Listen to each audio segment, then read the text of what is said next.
The following program is sponsored by nothing.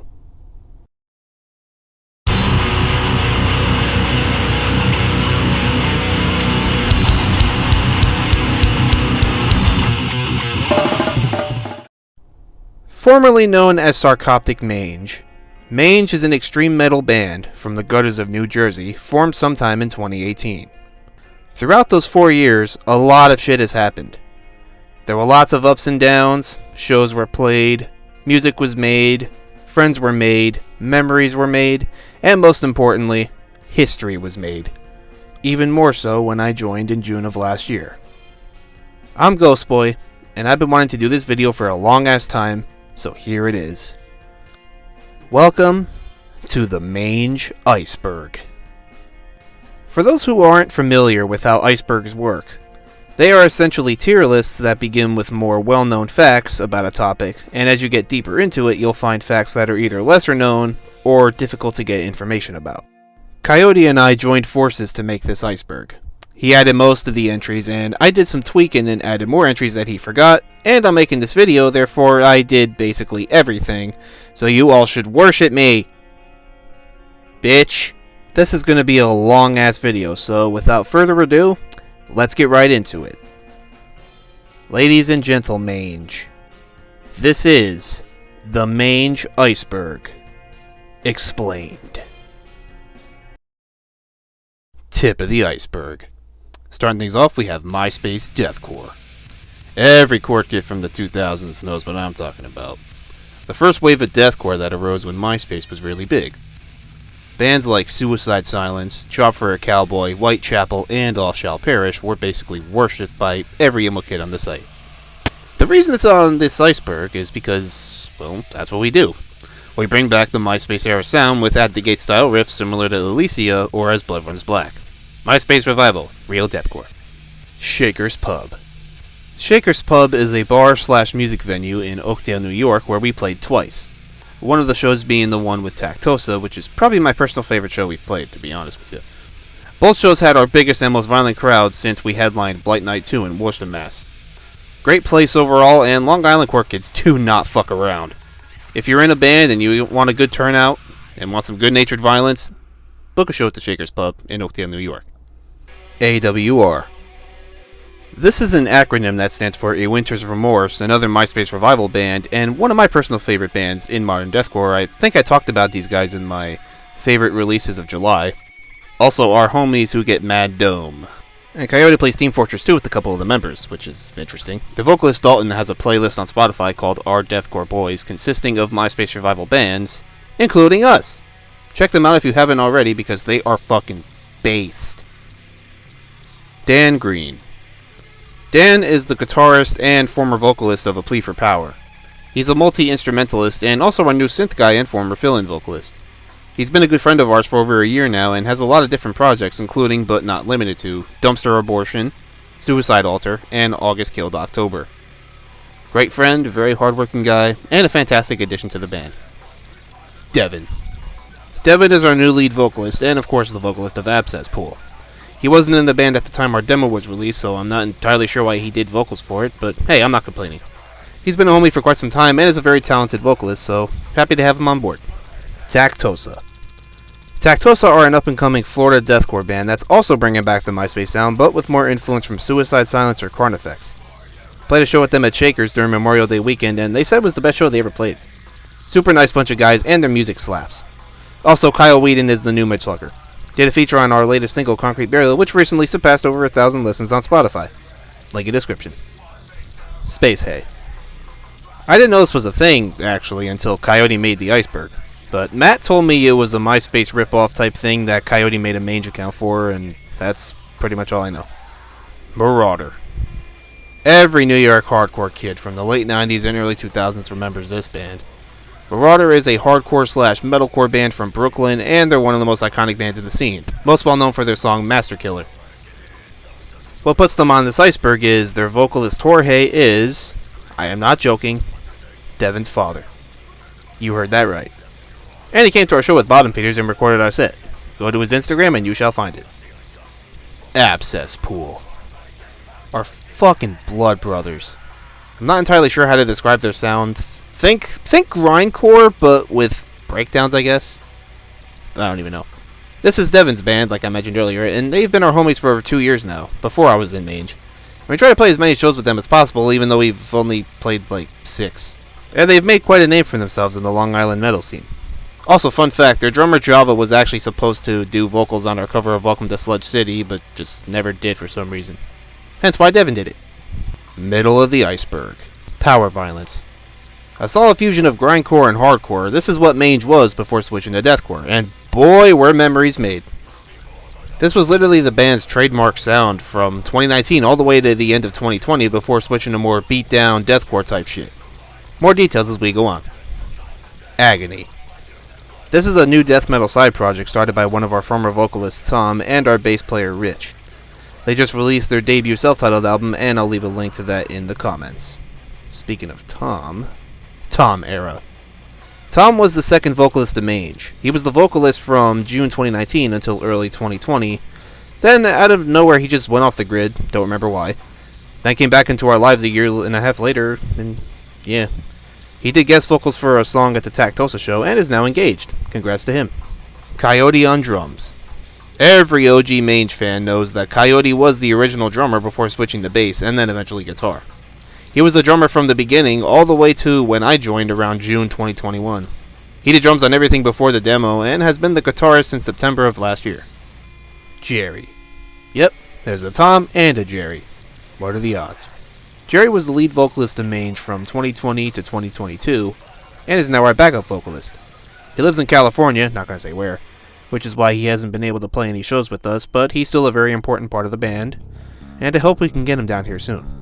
Also, we need more caveman vocals in deathcore. Jackie.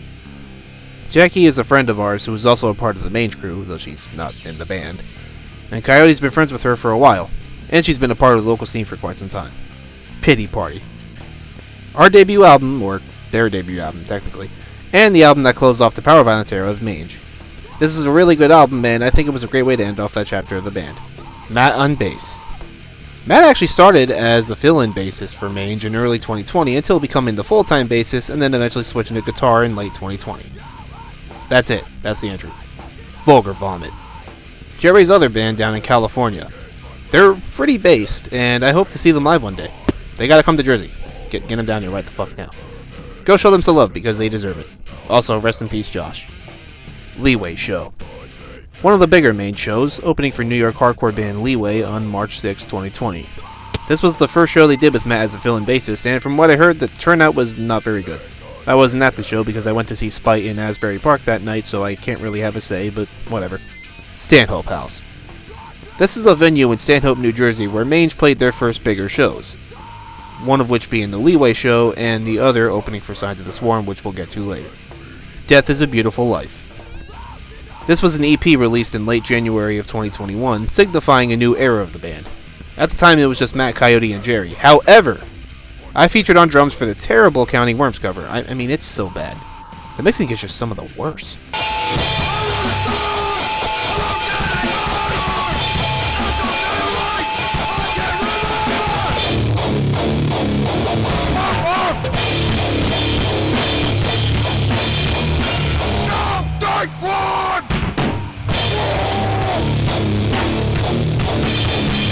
But it was fun taking part in it. The EP is just so damn good, though. If you take out the Counting Worms, it's actually perfect. It's tough as nails, and this was a fantastic way to kick off the more beat-down deathcore era of Mange. Sob Story. Mange's second studio album, released on April 18th, 2021. This was the last thing that came out before I joined 2 months later, and I just gotta say, wow. No lie, I jammed this album quite a bit. The riffs that Matt and Coyote wrote for this are just mind-blowing at how good they are, and this was the last time Coyote played drums in the band. Yeah, Coyote's also a multi-instrumentalist, just like Dan. All hardcore-type traits of the band were pretty much abandoned after this album, and then began the MySpace revival. Bottom of the Iceberg. VMPR. VMPR is Matt and I's side project. It's an acronym for Venomous Masturbating Pig Rectum. Started as a drum and bass power violence project until Matt switched to guitar, and we started infusing some beatdown elements along with it.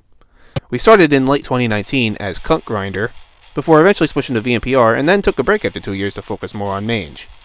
But now we're back, and we got about 5 new songs written. And I'm going to start doing vocals on a couple tracks. Can't wait for you guys to hear them. Annabelle on bass. Annabelle is an ex-friend of ours, won't go into why, yet at least, and she played bass in Mange for like 2 shows. I'll go into more detail about her in the band as we get deeper into the Iceberg, because if I do now, then it'll spoil pretty much everything. Ben. Ben is a good friend of ours from Massachusetts who ended up being a fill-in vocalist in the band for a little while. He sang for us at Blight Night 2 and the Chamber 43 gig with Abscesspool. Sadly, he's going through some pretty rough shit at the moment that I will not go into because I do not want to give any personal information away. He was also supposed to record vocals for the demo, but I think he was having issues with the guy he was supposed to record with, so he couldn't really get around to it. Homo Erectus. This is Coyote and Devin's new grind project that started around late last year. Devin does guitar and vocals while Coyote plays drums. They dropped 2 EPs early this year, which are pretty fucking good, and I recommend checking them out. Looking forward to hearing what they got coming, and hopefully soon, a live debut can happen. Grindcore. I don't have a lot to say about this entry other than, well, this is where it all began. This is what Mange started out as before switching to power violence. Promo 2020. This was a promo released in 2020, I think, that featured 5 tracks and an interlude, 3 of which were later recorded and added to the track listing of Pity Party. This was also the final release with Tom on vocals. Lingering Cadaverine Records. A record label Mange was briefly signed to when Death is a Beautiful Life and Sob Story were released. And then after that, we've been a DIY band ever since. The Meat Locker. This entry hits close to home. If you're part of the underground scene in Jersey, you know what the fuck I'm talking about. The Meat Locker is the basement of a restaurant in Montclair that became a venue. Mange would play here all the fucking time, and has since become one of my favorite places to see shows. Matt and I would literally go to every Mange show that happened there, and it was a blast. It's a shithole, but you know what? It's a beautiful shithole. Full of stickers. Although Mange hasn't played there in ages, and you'll see why later. Super Bowl Sunday. This was the second to last Meat Locker show, and it took place on Super Bowl Sunday of 2020. This was arguably Mange's biggest and most violent crowd during the power violence days. Or at least in terms of the shows I was at. Also, side note, one of the bands got really mad at them because they had to go on late.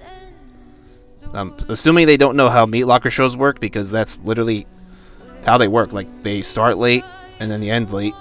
And I don't even think Mange played right before them either, so it's real pussy shit. North American Bloodletting Tour. This is the Signs of the Swarm show I mentioned earlier. It was them, Visceral Disgorge, and Disentomb, along with a bunch of other bands, including Mange. It was the first big show Mange played. Sadly, I didn't go, but I heard it was pretty dank. Point of No Return. Gore Grind. Another era of the band that was basically the same as the grindcore era. I guess. But I don't fucking know. Let's move on. Gore Master. Gore Master was the original name for Subjugation, the first ever real band that Matt and I were in. Started around late 2018 as a death metal trio featuring me, Matt, and Tage from Mind Decay Productions. That's all the information I would give you, because if I go any further, Tage will slaughter me, but I will say this. Coyote told me, not to include any inside jokes on here, so I'm not sure why he added this, but why fight it? Femur Breaker. The first ever Sarcoptic single back in February 2019. The 2-step part in Coma from Sob Story is actually a rip-off of this song, and I didn't even know that until recently. I'll just play it for you.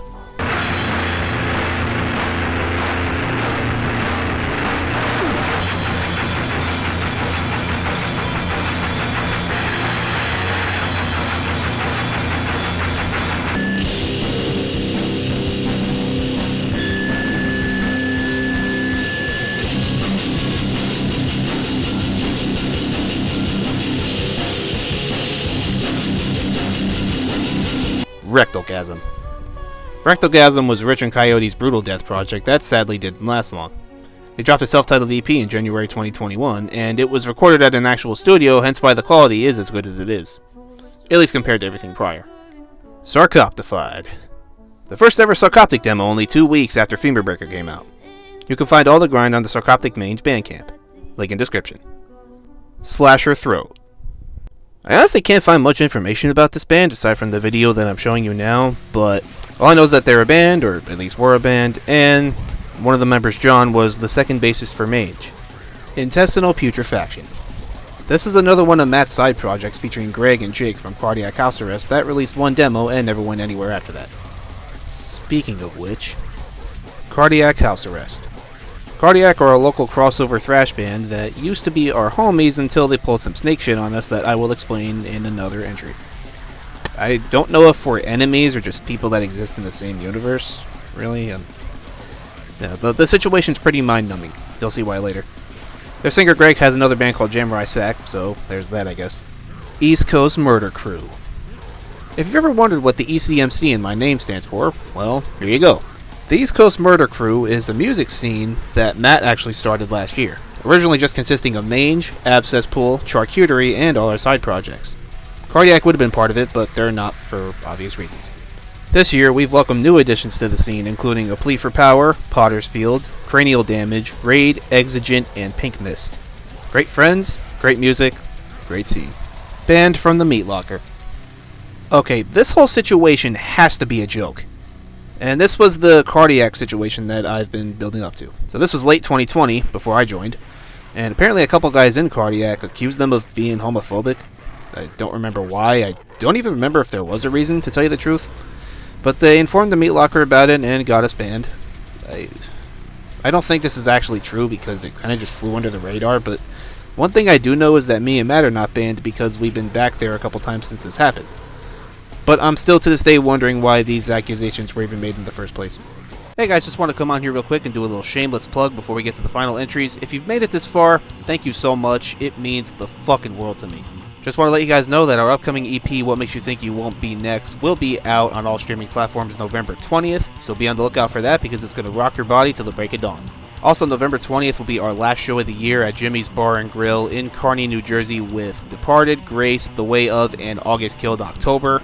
Unfortunately, this will be one of your last chances to see Departed as they're calling it quits at the end of the year, and that's really fucking sad, so let's give them a good send-off.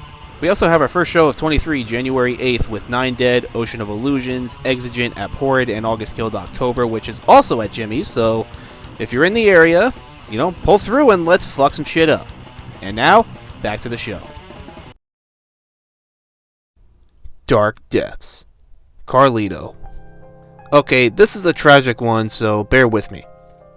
Carlito is the former guitarist of Mange and Cardiac House Arrest. He was a great friend of ours until some fucked up shit went down. He left Mange, out of nowhere, at the end of summer in 2020 because he... This is fucking stupid. He thought Pity Party was written about him, even though he literally wrote it with them. He just randomly cut out Coyote because of this shit. You know what? I think we could safely call Cardiac House Arrest the most complicated band in Jersey. Yeah, that makes sense. But here's where it really gets fucked up. Not even a year later, in June or July 2021, I think it was early July, we get word that he knowingly tried to date a 15-year-old. Yeah, not okay. So that led to him being kicked out of Cardiac, and around then is when Jammerai Sack started. They played their first show, or I think it was their first show at least, and they literally warned Carlito not to go or else shit would go down. But guess what? He went anyway, and he got his ass kicked. That's fucking hilarious.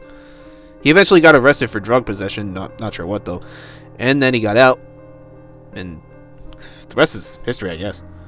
We were talking to one of our friends at Coyote's place a couple months back, who was also Carlito's ex, actually. And she was telling us that he's, living out of his van somewhere and has a job as a bartender. The last thing I remember her telling us is that he, tried to call her. Or actually, no, he called her and asked if he could go... into her... It's fucking This is so much funnier when I read this out loud. I don't know why.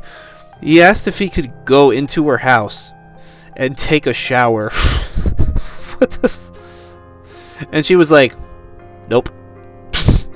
Fucking stupid. But yeah, really good friend turned pedophile. His life is falling apart. I kind of feel bad, but at the same time, I really don't, because, no sympathy for pedophiles.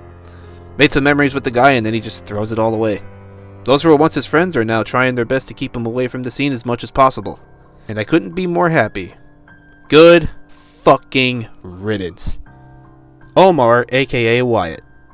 His name is Wyatt, but he goes by Omar for some reason. I don't think he ever told us why, but whatever. Another good friend turned scumbag, Omar started off as a fill-in bassist right around the time the first show happened. Matt and I didn't even know he was a fill-in until like a day after the show, and that broke our hearts. He came back in late October for another Meat Locker show, and they stayed in the band for a little while. He became the vocalist after Tom left during the pandemic and actually wrote Pity Party with them. Didn't record it though. Late August of 2020 is when things started going downhill. Coyote was living with his now ex at the time, and Omar and his now ex, stayed there for like a night or two, and apparently did heavy drugs at her house, popped pills from her medicine cabinet, and then eventually trashed the place, so that led to her kicking them out. Then Omar, started to fall real heavy into a drug addiction. Coyote tried his best to help him, but, he just refused to be helped, so Coyote just stopped interacting with him for a while, and that's pretty much led to him being kicked out of the band. The last time I actually interacted with him was after my dad passed away. He sent me his condolences, so I really appreciated that. I mentioned in my Blight Night 2 video that he sent a threatening voicemail to Matt and Coyote the night before the show, saying he was going to pull up to the show, exponentially fucked up, and that he wouldn't be held accountable for what he does. That led to us hiring the Musashi clan as bodyguards in case he actually did show up. Spoiler alert, he didn't show up. Pussy. It was at that point where I officially cut him out. One of our best friends who became a psychopath. It still fucking hurts, and I truly hope that he is getting the help that he desperately needs. Of the Sick. Of the Sick was a Slipknot cover band from New Jersey that played the first album in its entirety. Mange, along with Concrete Dream, if anybody remembers them, opened for Of the Sick at Dingbats in late October 2019, and I don't remember why I didn't go. Seriously, I'm still wondering what the hell happened. This was also the last show they played at Sarcoptic Mange. Coyote actually joined Of the Sick during the pandemic and played Clown, but unfortunately Of the Sick broke up in 2020, which fucking sucks, because they were fucking based. And Coyote never even got to do anything with them. Really nice guys, and they put on a hell of a show. Sarcoptic Mange. I've been building it up this entire video, so here it is. Sarcoptic Mange was the original name for the band, and it stayed that way until either November or December of 2019, before just shortening it to Mange. I think it's much better that way, to be honest, and it's definitely more fitting for the current sound. Piss Gargler Records. This is a record label Sarcoptic was on during the Gore Grind days that kinda just went off the grid. Annabelle on vocals. This is another deep cut. Most people don't know this, but Annabelle was the original vocalist of Mange until mid-2019. She played the first show with them and then left the band like a day after because she was moving. And I think she also said Coyote was hard to work with. Then she comes back 9 months later as the bassist. Then after that she just went crazy or something. I don't even know. Last thing I remember is that she was one of the original members of Jamurai Sack and was kicked out a month or two later for saying something transphobic that wasn't even transphobic, but it came off as transphobic. Ugh. Oh, cardiac house arrest. Jesus Christ. Broken Leg Drummer. This one is interesting. Not long before their first show, Coyote broke his leg in the pit at a Infest show, I think? So he ended up playing the first two Sarcoptic shows with a broken leg, and still fucking killed it. I also vaguely remember during one of the other bands at the first show, he actually crowd killed us with his crutches. Oh, good times. I broke my leg 2 weeks ago, and we're at a concert. I broke it in the mosh pit, and this is a cover of the band that we were seeing. Stink Eye. This was Coyote and Rich's old pornogrind/slam project that became the roots for Mange, and the rest is history. Here comes the captain.